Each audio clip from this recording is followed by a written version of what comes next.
دوسرا الزام تھا کہ جی وہ کہتا جی وہ سنت نہیں پڑھنے چاہیے، وہ اللہ دے نبی نہیں منیدا. صحیح ہے. کیا آخدا وہ الفاظ کے ہیں؟ وہ دے الفاظ ہیں کہ نبیاں دے بس کچھ نہیں، وہ بیچارے تساں فرق پڑھو سنتا نہ یعنی کہ فرض پڑھو صرف سنتا نال، کوئی تعلق نہیں. وہ یہ تو نہیں اس نے کہا ہوگا، اس نے یہ کہا ہوگا کہ سنت یا نوافل پڑھنا ضروری نہیں، فرض نماز پڑھ لینا کافی ہے.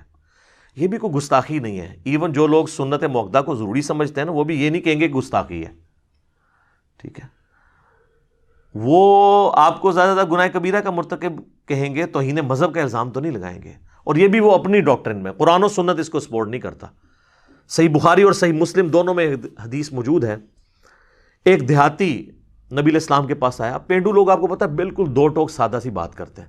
اس نے آ کے سیدھا کہا یا رسول اللہ مجھے کوئی ایسا عمل بتائیں کہ میں جنت میں چلا جاؤں.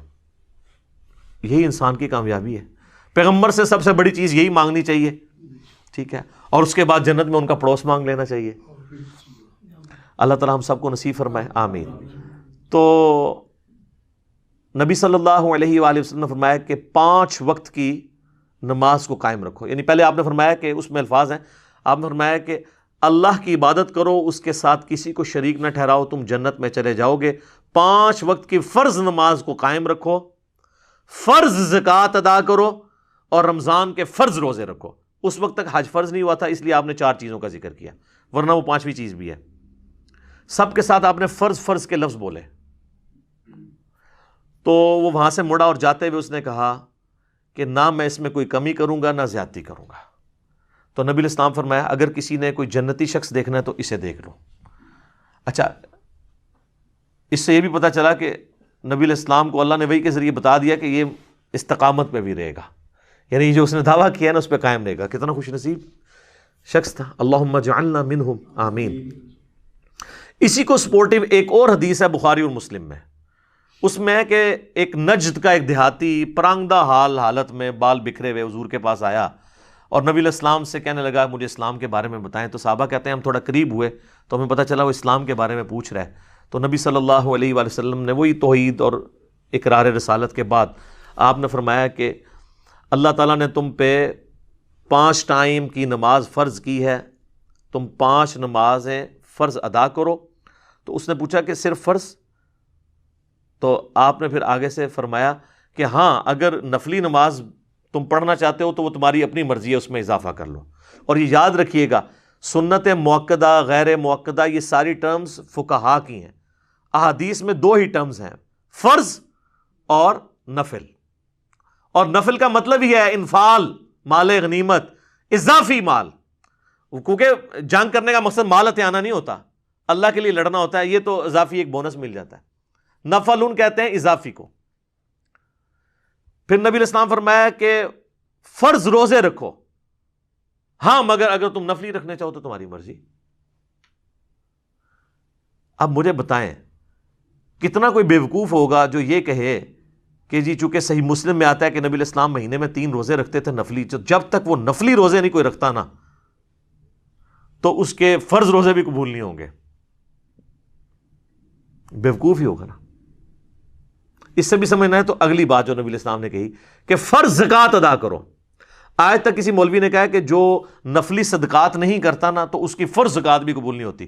الٹا یہ تو آپ کو کہتے ہیں کہ جناب آپ 2.5% زکوٰۃ دے دیں، جتنا مرضی مال جوڑیں، کم چک کے رکھو، سانو بھی دیں دے رہے، بس 2.5% دے دو، باقی آپ کی مرضی ہے جتنا مرضی جوڑیں. وہاں کیوں نہیں کہتے کہ جب تک نفل نہیں پڑھو گے، جب تک سنت صدقے نہیں کرو گے تمہارا فرض بھی قبول نہیں ہوں گے، زکوٰۃ میں نہیں ہوں گے؟ یہ کہتے ہیں. تو زکوٰۃ میں خالی فرض قبول ہو جائے، جب فرض نماز کی باری ہے تو اس میں 7 سنتوں کو ضروری بتا دیتے ہیں. علمی جواب، اینٹی وینم، الزامی جواب، پنجابی میں پھکی. تو اس نے کہا یا رسول اللہ جتنا آپ نے مجھے بتایا نہ اس میں میں کمی کروں گا اور نہ زیادتی کروں گا، یعنی میں نے اس سے زیادہ بھی کوئی نہیں کرنا جتنا آپ نے بتایا فرض، کم ہی میں نہیں کروں گا. اور وہاں سے جب مڑا نا نبی علیہ السلام فرمایا اگر یہ اپنی بات پر قائم رہا تو یہ کامیاب ہو گیا. تو کامیابی کے لیے یہی کچھ چاہیے. ہاں میں نہیں کہتا آپ نوافل نہ پڑھیں، ضرور پڑھیں، فضیلت ہے، بخاری اور مسلم دونوں میں حدیث ہے، نبی علیہ السلام 12 سنت موقدہ ہمیشہ پڑھتے تھے، 4 ظہر سے پہلے، 2 ظہر کے بعد، 2 مغرب کے بعد، 2 عشاء کے بعد، 2 فجر سے پہلے. اور صحیح مسلم میں تو ڈیٹیلڈ اوپر تلے احادیث ہیں کہ نبی علیہ السلام نے فرمایا کہ جو فرض کے علاوہ 12 رکعتیں پڑھ لے اللہ تعالیٰ جنت میں اس کے لیے محل بنائے گا. یہ نہیں کہا کہ جو نہیں پڑھے گا تو وہ جنت میں ہی نہیں جائے گا، بس یہ اضافی ہے، محل بنائے گا. کہیں ایک فضائل اور بھی اعمال کے اوپر ہے. تو اب اس کو کمپلسری بنانا یہ تو ظلم ہے. ہاں آپ وطر ہیں وہ بھی نفلی ہے، مسند امام احمد میں ہے، سنن دارمی میں مولا علی کا قول موجود ہے، ابو داؤد ترمذی میں بھی ہے، وہ سند کمزور ہے. دارمی اور مسند احمد کی سند متصل ہے. مولا علی کہتے ہیں کہ وطر سنت ہے، سنت ہے، سنت ہے، مگر اسے مت چھوڑو. یعنی وہ کہہ رہے ہیں کہ یہ نفلی نماز ہے لیکن چھوڑو نہ، پڑھ لو، افضل ہے. وہ آپ 3 بھی پڑھ سکتے ہیں، 5 بھی، 11 تک، 13 تک ہیں، 1 بھی پڑھ سکتے ہیں. البتہ صحیح بخاری میں موجود ہے، محمد بن ابی بکر کا بیٹا ہے قاسم، وہ کہتے ہیں کہ میں نے صحابہ کو 3 رکعت وطر پہ پایا، البتہ 1 میں حرج نہیں ہے.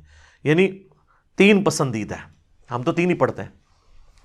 اور پھر بھی نہ سمجھ آئے تو سب سے بڑے صحابی 10 مبشرہ میں سے، بڑے صحابہ میں سے، سابقون الاولون میں سے سیدنا سعد ابن ابی وقاص جو فاتح ایران ہیں، ان کے بارے میں گولڈن چیل سے الموطا امام مالک میں موجود ہے کہ وہ تو عشاء کی نماز کی 5 رکعتیں پڑھتے تھے، 4 فرض اور 1 وطر.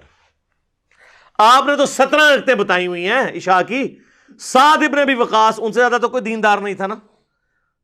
تو آپ یہ کہیں گے کہ نعوذ باللہ وہ جو کہتے ہیں یہ جی وہ 6 لوگوں پہ اللہ کی لعنت ہے، اس میں جو سنت بھی چھوڑ دے، تو آپ سعد ابن ابی وقاص پہ یہ ترمذی کی حدیث فٹ کریں گے؟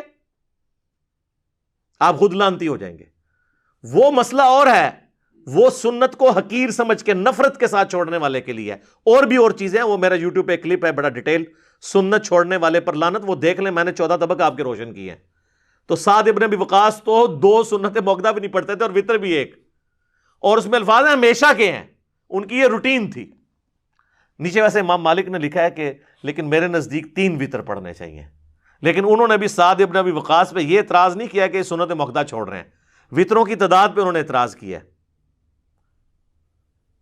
تو خیر وہ امام مالک کا ذاتی اجتہاد ہے، وہ اس میں سعد ابن ابی وقاص کے مقابلے میں تو نہیں مانا جائے گا. بھارت سعد ابن ابی وقاص نے امت پہ احسان کیا جی، تو یہ 17 رکعتیں عشاء کی بتاتے تھے، دن رات میں ٹوٹل 17 رکعتیں، جس پہ سنی اور شیعہ کا اجماع ہے.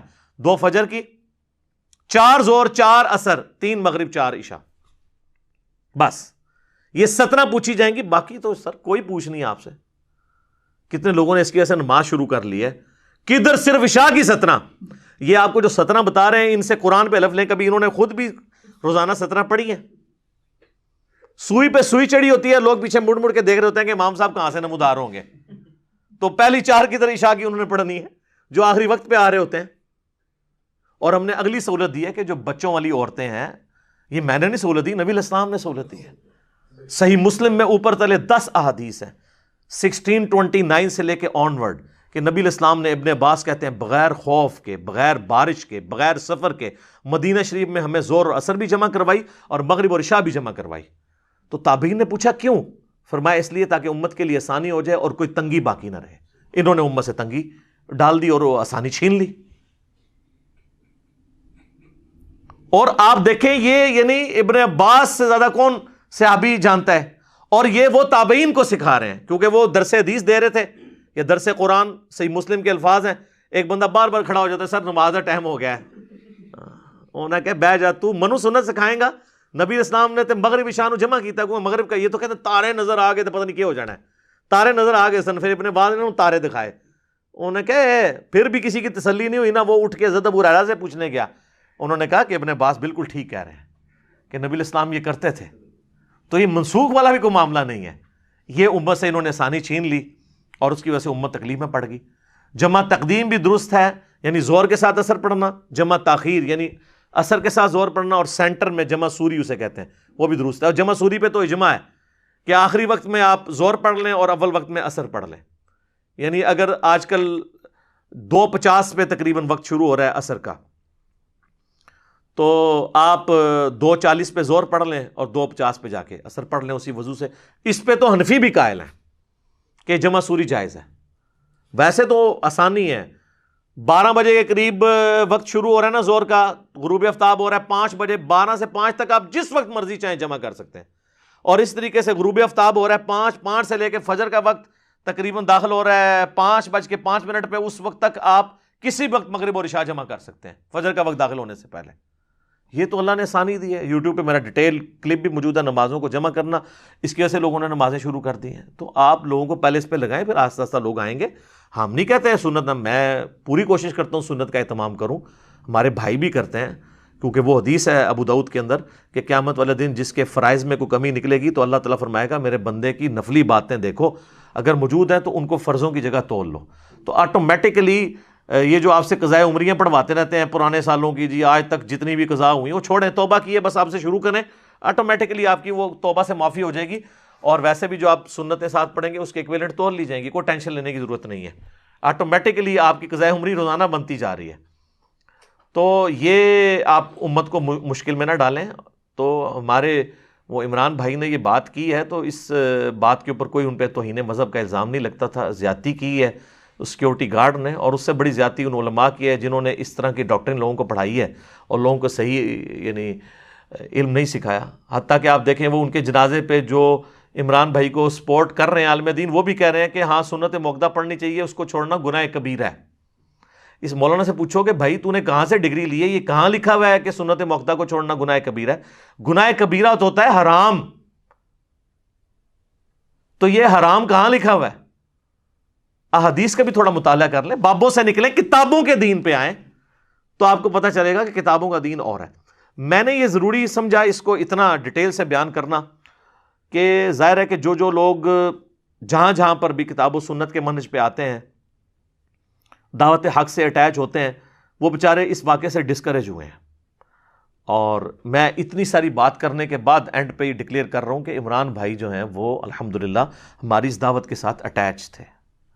لہٰذا یہ میری اخلاقی ذمہ داری تھی کہ میں سچائی لوگوں کے سامنے بیان کرتا, اور ان کے بارے میں جو الزام بھی لگایا گیا وہ الزام ہوتا بھی تو وہ اپنے اس عقیدے میں درست تھے.